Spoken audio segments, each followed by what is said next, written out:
pessoal, boa tarde, boa noite, bom dia. Estamos aqui para mais um vídeo do nosso projeto Literacura, certo? E esse vídeo de hoje nós vamos debater e falar um pouquinho sobre as categorias da narrativa. Já que nós estamos estudando um pouco sobre o romantismo, é bem interessante a gente entender o que significa uma narrativa, como que funciona uma narrativa, tá bom? Então bora lá, porque toda literatura é uma cura.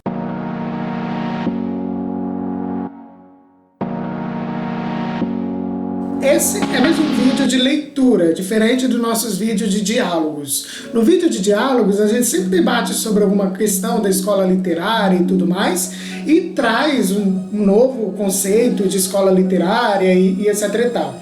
Já no livro de leitura, eu leio junto com vocês e para vocês textos aleatórios e tudo mais, né? Fizemos isso com Gregório de Matos, fizemos isso com Camões, e agora vamos fazer com elementos e categorias da narrativa. Vamos entender primeiro o que é uma narrativa.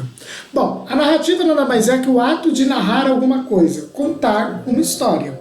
E para se contar uma boa história, você tem que ter basicamente 5 categorias: narrador, espaço, tempo, personagens e ação.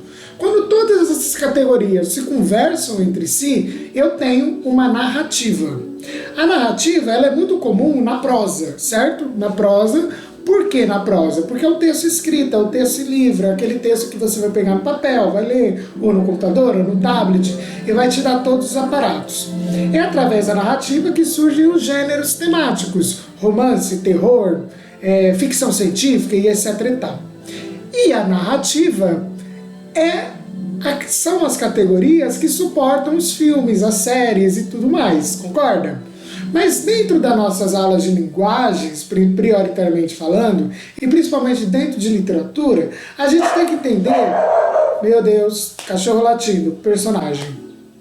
A gente tem que entender como que funcionam essas narrativas. Até porque as obras literárias, principalmente hoje em dia, elas não seguem mais esses padrões, quadradinhos, bonitinhos. Adoro falar a palavra quadradinho, né? Impressionante. Esses padrões e tudo mais, certo? Então olha só, eu selecionei alguns textos da literatura, textos famosos, tá? Desde a literatura alemã até da literatura alemã e outros da literatura brasileira, só para a gente entender como que funciona cada categoria. Vamos lá, primeira categoria da narrativa, o narrador. Toda história tem que ter um narrador. Aliás, toda narrativa tem que ter um narrador. Vamos lá, a leitura de um trecho o comecinho do livro A Metamorfose, do Franz Kafka. Quem nunca leu, por favor, leia, esse é um clássico da literatura universal. Diz assim: numa manhã, ao despertar de sonhos inquietantes, Gregório Samsa deu por si na cama, transformado num gigantesco inseto. Estava deitado sobre o dorso tão duro que parecia revestido de metal, e, ao levantar um pouco a cabeça, divisou o arredondado ventre castanho, dividido em duros segmentos arqueados, sobre a qual a concha dificilmente mantinha a posição e estava a ponto de escorregar. Comparadas com o resto do corpo, as inúmeras pernas, que eram miseravelmente finas, agitavam-se desesperadamente diante de seus olhos. O que me aconteceu? Pensou. Não era nenhum sonho. Bom, para quem conhece a obra Metamorfose, conta a história do Gregório Samsa, que de repente, da noite para o dia, ele foi transformado num inseto gigante. Nem ele sabe como isso aconteceu. Uma barata. Vamos dizer assim, o pessoal faz uma analogia, porque na tradução literal do livro a gente não sabe ao certo que inseto é esse. Dá a entender que é uma barata. E aí o livro inteiro, que é um livro bem denso, né, para um leitor iniciante, ele faz uma reflexão sobre a sociedade, sobre a visão do homem enquanto inseto na sociedade. E a narrativa continua. Eu poderia dar toda a aula de elementos da narrativa só com esse trecho da Metamorfose. Mas não, nesse trecho eu só quero que vocês observem um tipo de narrador, que é o narrador observador. Normalmente ele está em terceira pessoa. O que é isso? O narrador não é o Gregório Samsa, pelo contrário. O narrador é alguém que está por fora e que ele participa, ele está ciente, onisciente e onipresente da história. Então, o narrador, que é a voz que está falando, sabe de todo o contexto, o começo, meio e fim do enredo. Mas está adiantando para a gente aos poucos. Tá bom? Esse é um exemplo de narrador observador. Para Próximo item. Bom, aí eu abri o Dom Casmurro, e para quem já conhece a obra, Dom Casmurro é uma obra totalmente narrada em primeira pessoa, sobre a visão do Bento Santiago, Bentinho Capitolita, tá? Só que nesse trecho em específico, o Bentinho, um discurso em primeira pessoa, está descrevendo uma personagem, que é o capítulo do tio Cosme, quando ele vai apresentar o tio Cosme na narrativa, na história, bem no começo do livro. E diz assim: tio Cosme vivia com minha mãe, desde que ela enviuvou. Já então era viúvo como prima Justina. Era a casa dos 3 viúvos. A ironia machadiana. A fortuna troca muita vez as mãos à natureza. Formado para serenas funções do capitalismo, tio Cosme não enriquecera no foro, ia comendo, que o tio era guloso. E até era guloso, né? O aspecto físico dele também tem essa descrição. Tinha um escritório na antiga Rua dos Violas, perto do júri, que era no extinto Aljube. Trabalhava no crime. José Dias não perdia as defesas orais de tio Cosme. Era quem lhe vestia e despedia a toga, com muitos cumprimentos no fim. Por mais modesto que quisesse ser, sorria de persuasão. Bom, nesse trecho aqui, propriamente falando, nós temos uma narração em primeira pessoa que mais parece terceira pessoa, isso é fato, mas é só uma coisa isolada do livro, porque ele está descrevendo o personagem. Porque o livro inteiro, Dom Casmurro, é uma narração em primeira pessoa, com um narrador subjetivo contando sua história de vida anos mais tarde, anos mais velho. Então esse é um exemplo de narrador protagonista, que no caso é o Bentinho. Certo?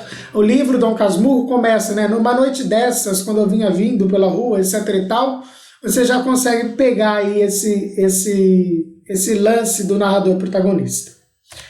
Bom, daí tem outro tipo de narrador, e agora eu vou usar o texto da Clarice para várias questões, tá? De outras categorias.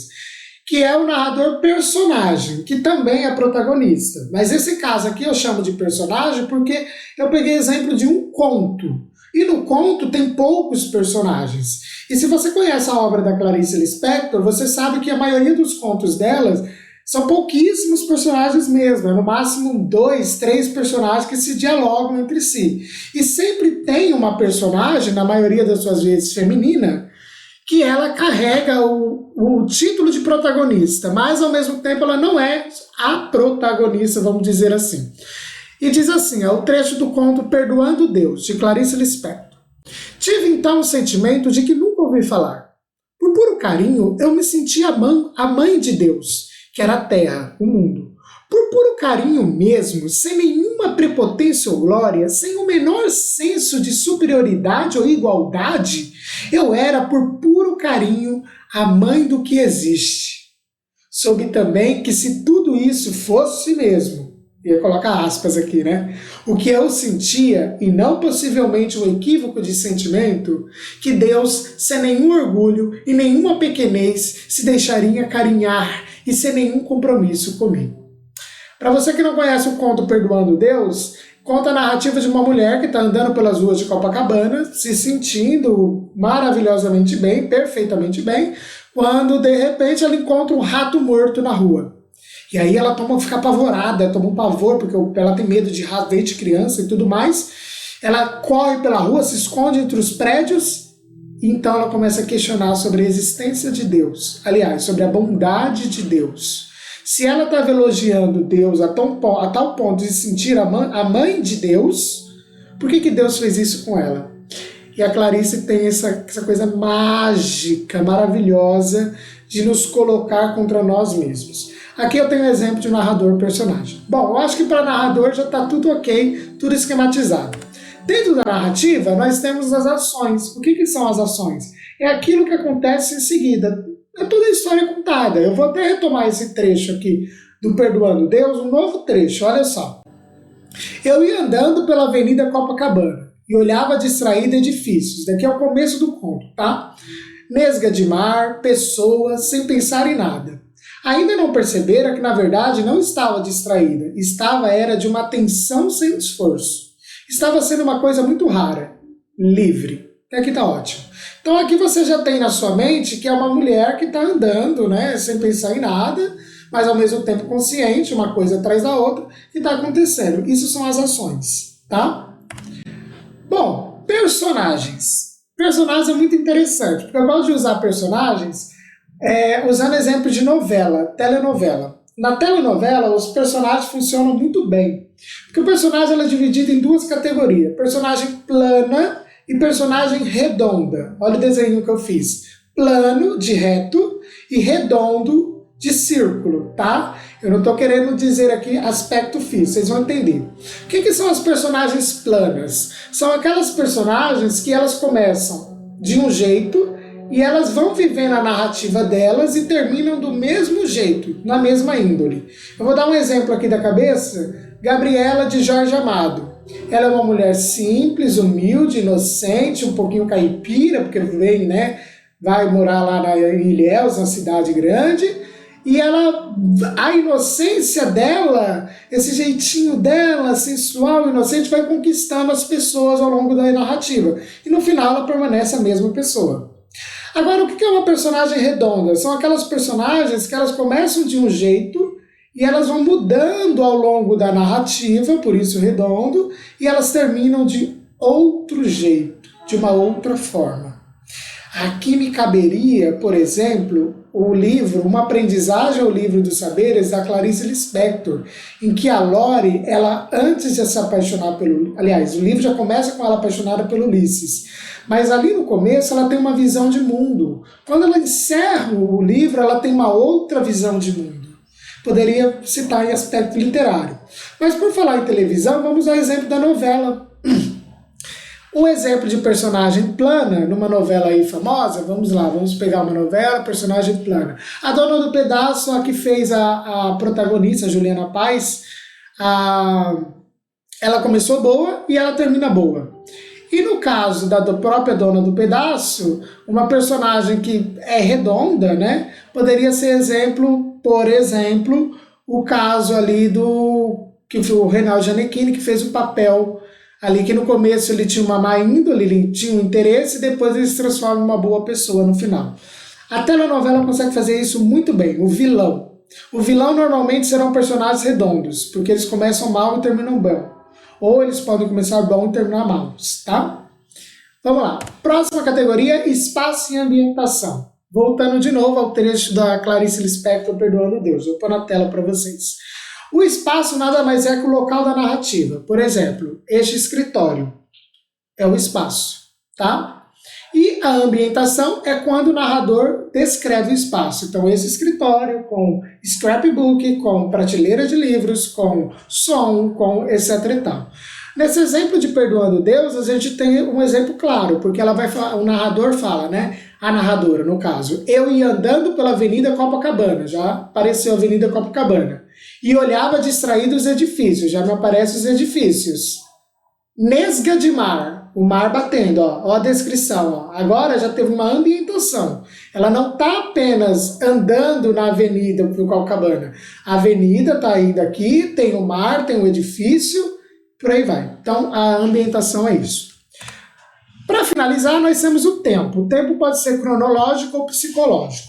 Primeiro que o tempo cronológico é praticamente tudo em linguagens, tá? Em narrativas, vamos dizer assim. Porque o tempo cronológico é aquela ordem temporal. Quando você consegue no texto identificar amanheceu, anoiteceu, passou alguns dias, você consegue ter uma ordem dos fatos acontecendo.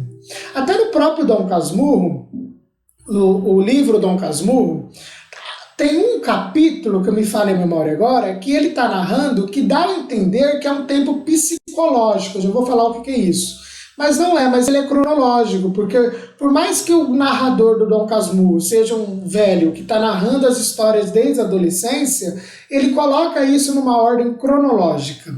No Brás Cubas, do Machado de Assis, acontece a mesma coisa, vai ser uma brincadeira com o tempo. Até o capítulo 9, mais ou menos, ele vai contar como que ele morreu. o Brás Cubas, que começa o livro, né, que ele já é morto, é um defunto autor, uma pessoa morta que escreveu o livro. Depois do capítulo 9, se eu não me engano, ou é o 9 ou é o 4, mas acho que é o 9, ele vai voltar desde a infância dele até chegar no momento da morte. Então o Machado ele faz essa brincadeira com o tempo, ele volta um pouco, depois ele volta mais, tá? Então o tempo cronológico são as ações, uma na ordem da outra. Já o tempo psicológico é aquele tempo em que você não consegue definir quando e como e por que está acontecendo aquilo. O tempo psicológico ele é mais difícil de você encontrar em narrativas comuns. Normalmente são grandes escritores ou são outras propostas de livros, porque normalmente no tempo psicológico a narrativa vai estar em primeira pessoa. Eu já citei exemplo com os meus alunos daquela parte do Alice do País das Maravilhas, quando ela está caindo no túnel. Lá no começo, Alice no País das Maravilhas, que ela tá caindo na toca do coelho, e ali tá passando horas, e o narrador fala que não tem noção do que tá acontecendo. Não sabe se é hora, se é minuto, e tem um monte de elementos do conto maravilhoso, né, no meio ali. Ali é um exemplo de tempo psicológico naquele momento. Mas existem contos e até livros que usam esse tempo psicológico de uma maneira maior, como é o exemplo desse trecho do conto Paraísos Artificiais do Paulo Henrique Brito. Olha só, vou dar uma lida. Você está sentado numa cadeira. Você está sentado nessa cadeira já faz bastante tempo. Já não tem uma definição de tempo. Você fica sentado nessa cadeira durante muito tempo diariamente. Você não conseguia ficar parado em pé por tanto tempo. Logo você ficaria cansado, com dor nas pernas. Também não conseguiria permanecer tanto tempo assim deitado na cama, de cara para o teto. Essa posição se tornaria cada vez mais incômoda com o passar do tempo, até fazê-lo virar-se para um lado, por exemplo, para o lado esquerdo. Mas depois de alguns minutos de bem-estar, seu corpo seria dominado pouco a pouco por uma sensação de desconforto que gradualmente se transformaria numa ideia. De início vaga, depois mais nítida, mais e mais, até cristalizar as palavras. Eu não sei se eu estou com o livro aqui perto. Tô com o livro aqui perto. Faz parte do livro Paraísos Artificiais, do Paulo Henrique Brito. Não vou dar spoiler do conto, mas já está começando a dar a entender que ele está fazendo uma narrativa sobre processos de criação, né? O que é escrever? Porque você está deitado, você está fazendo, o que eu vou fazer? Aqui dá um exemplo de tempo psicológico, porque você não tem ideia da onde começam as ações marcadas ali, elas não são muito bem marcadas, né? Até a questão de tempo que ele repete várias vezes, o narrador repete várias vezes, fica um pouco confuso e aí você tem que ler várias vezes para conseguir entender. Tá bom, galera? Então isso que são as categorias da narrativa. Narrador, ações, tempo, espaço, personagens. Com essas categorias você constrói uma boa história, um bom enredo, ok? Valeu, até a próxima!